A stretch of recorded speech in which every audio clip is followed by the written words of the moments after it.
Hello everyone, ಇವತ್ತು ನಾನು ನಿಮಗೆ ಪೂರಿ ಮತ್ತು ವೆಜ್ ಕುರ್ಮಾ ಹೇಗೆ ಮಾಡೋದು ಅನ್ನೋದನ್ನ ಹೇಳ್ಕೊಡ್ತಾ ಇದ್ದೀನಿ. 2 ಕಪ್ ಗೋಧಿ ಹಿಟ್ಟು ತಗೊಳ್ಳಿ. ಸ್ವಲ್ಪ ಉಪ್ಪು ಹಾಕ್ಕೊಂಡು ನೀರು ಹಾಕ್ಬಿಟ್ಟು ಚೆನ್ನಾಗಿ ಕಲಿಸ್ಕೊಳ್ಳಿ.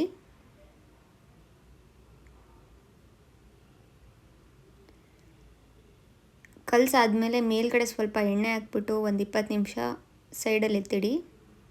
ಇನ್ನೊಂದು ಕಡೆ ಒಂದು ಮಿಕ್ಸಿ ಜಾರ್ಗೆ ಕಾಯಿ ತುರಿ ಹಾಕ್ಕೊಂಡು 2 ಸ್ಪೂನ್ ಕಡಲೆ ಹಾಕ್ಕೊಳ್ಳಿ, 1 ಸ್ಪೂನ್ ಸೋಂಪು ಕಾಳು ಹಾಕ್ಕೊಳ್ಳಿ, ಒಂಚೂರು ನೀರು ಹಾಕಿ ಚೆನ್ನಾಗಿ ಮಿಕ್ಸಿ ಮಾಡ್ಕೊಳ್ಳಿ ಸ್ಮೂತಾಗಿ. ಗ್ರೇವಿಗೆ ರೆಡಿ ಮಾಡ್ಕೊಳ್ಳೋಣ. ಒಂದು ಬಾಣಲಿಗೆ ಎಣ್ಣೆ ಹಾಕ್ಕೊಳ್ಳಿ.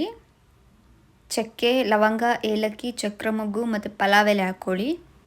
ಒಂದು ಈರುಳ್ಳಿ ಹಾಕಿ, ಅರ್ಧ ಕ್ಯಾಪ್ಸಿಕಮ್ ಮತ್ತು ಒಂದಿಷ್ಟು ಕರಿಬೇವು ಸೊಪ್ಪು ಹಾಕಿ, 1 ಸ್ಪೂನ್ ಶುಂಠಿ ಬೆಳ್ಳುಳ್ಳಿ ಪೇಸ್ಟ್,